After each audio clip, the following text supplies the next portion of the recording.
Well, Liverpool and Real Madrid are used to seeing each other in Champions League. Liverpool was victorious in their last outing in last season's league phase, winning 2-0. But prior to that, Real Madrid won the previous 4 meetings before in different stages, the round of 16, quarterfinals, and even into finals. Now, coming into this game, Liverpool snapped their 4-game losing streak in the Premier League with a 2-0 win against Aston Villa. So, Charlie, how much is that win going to help Liverpool? Because I will say those goals were a lot due to Aston Villa's horrible errors in their defense. Yes. But how much confidence did Liverpool's win give you?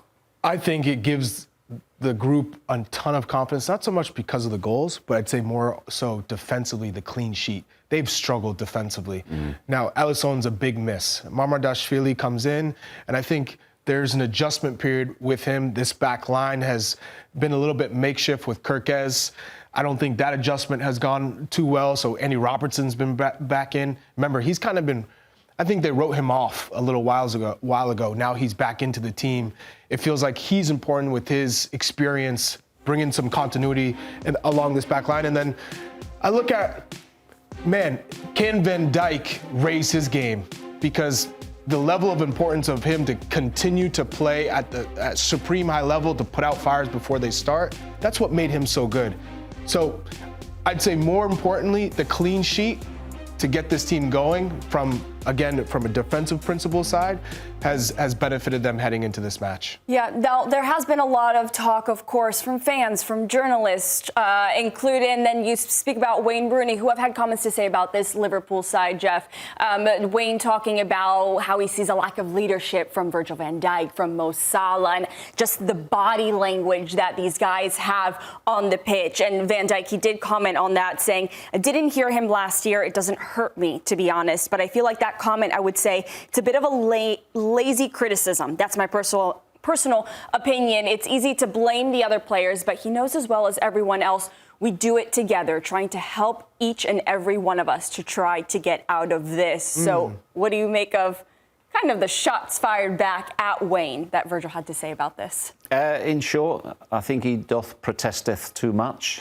As in, that is only an excerpt from Virgil van Dijk's quote. He gave such a long-winded answer when he was asked about the criticism. This was post-Villa. That at the end of it, he said, I'm sorry, that was a really long answer. And he was trying to make the point that they're not bothered by the noise. It doesn't hurt them, but we're aware of the noise and we're aware of what people are saying. We stay strong. You have to stay strong when you're good. You stay strong when you're bad, blah, blah, blah. They know it hurt. And a jibe from somebody like Wayne Rooney, somebody of Wayne Rooney's stature, that's going to land. That is absolutely going to land. Because Wayne Rooney said they are not demonstrating leadership and their body language is off. So that, allied with the poor results, is going to sting. So Virgil van Dijk, I've interviewed him many, many times, and he is somebody, in fairness to him, he's a very level-headed guy. He doesn't get too excited and he doesn't get too down. It normally needs something to really provoke him, but I think he knows they're in a hole right now. I don't think his form, as Charlie alluded to, has been great. And it puts a lot on a captain as well. When you've got to lead and show by example, lead by example, but when you're perhaps struggling with your own game, that makes it doubly difficult. And you've got all the media duties as well. So real quick, you feel like that response wasn't level-headed from him? Measured, I would describe it as. Measured. All right, fair enough. All right, so let's go into the storylines. Each of you coming in with a big storyline to watch, along with how Virgil van Dijk will follow up on what he had to say. So, Geoff, start it off for us. Yeah, there's lots of stories going into this game, but for me, Kylian Mbappé. Now, it's not headlines that he's scoring all his goals. He's in the form of his life right now. But what seems to have been slightly overlooked is he's converted from a left winger. OK, again, this isn't news. But look back. He himself said, I don't see myself as a central striker. I like to drift in from the left-hand side. And Real Madrid, do you remember that huge crowd? Everybody wanted to play on the left-hand side. They were all... He's in Vinny Jr.'s way. Jude is going over there as well. He's now gone into the centre. Look at his numbers. And it's... Charlie, you were a striker. Yeah. Now, we saw it with Thierry Henry, and we are seeing shades of this as well. Converting from a left winger who drifts inside occasionally to being the central striker. You could also throw Cristiano Ronaldo into that 100%. mix. As a winger, 100%. world-class winger, Yeah. brought into a central role. But, you know, we know he's a great talent, we know he's a great player, but putting the ball in the back of the net is the hardest thing in football. He's now got goal scorers. He's always scored goals, but doing it as the number 9, they will have their hands full tonight. Think about where Kylian Mbappé was about a year ago when these two teams faced each other in Anfield. He was close to, if not already, hitting rock bottom with Real Madrid. That penalty kick miss against Athletic, the bad performance against Liverpool. Remember, he got... The Conor Bradley tackle. It was Conor Bradley, right? Yeah. Him on his head, that was the front page of so many papers. And now he's arguably the best player in the world, scoring at a prolific, blistering rate Golden Boot winner for last season. Real Madrid. So I'm actually going to pick a storyline here that complements what Mbappé is doing, because he's had to play centrally because Vinny Jr. is on the left. And Vinny Jr.'s had a hard time as of late, especially with being subbed off against Real Madrid, despite playing a good game. But there's a lot of noise around Vinny. The missed penalty kick at the weekend, that was pretty damning, especially when Mbappé said, hey, here, take it. This one's for you, when Mbappe's a penalty kick taker. On 2 goals. And Vinny, though, can write his redemption against a team that he really likes scoring against. He's got 5 goals in 5 games played against Liverpool. But is it really redemption? And the winning goal in the 2022 final. What do you mean by that? Just if he had a good match against Liverpool, let's say it's a sensational match, is that really redemption for a player like Vinny Jr., who is on the precipice of winning Ballon d'Or, right? For me, it's got to be throughout the whole season, right? Without a doubt. But Vinny's a player as well. There's a lot of histrionics. There's always a lot of noise. There's always a lot of fuss around.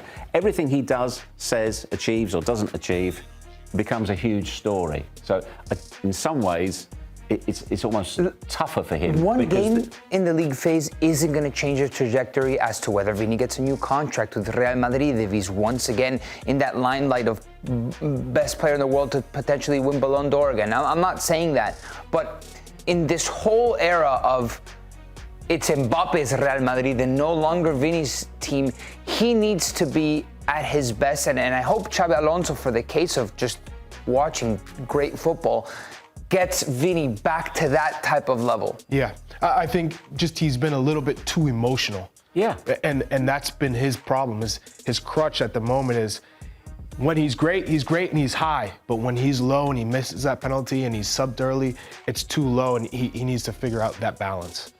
Agree. My story. But do you take away what he is?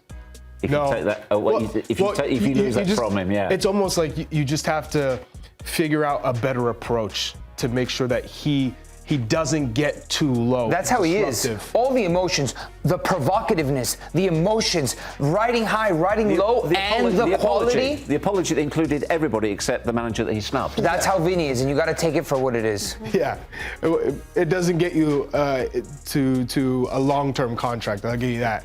I wonder what Florentino thinks. That's the most important thing. Yeah, for me, my storyline is that man right there, Jude Bellingham. The last 3 matches, he's scored. He's feeling himself. Now, he had, I think, a little bit of an adjustment period coming off of the shoulder injury. It just, his fitness, his match sharpness wasn't quite there. Being excluded out of the England squad, he's playing with a point to prove, not only with Real Madrid and in this team, but for England and the World Cup on the horizon. He wants Ballon d'Or. He wants trophies. This is, when we talk about leading by example, the player with world-class written all over him is Jude Bellingham. And I'm going to be watching this midfield between Liverpool and Real Madrid, because I think they're going to have a lot to say of how this game is shaped.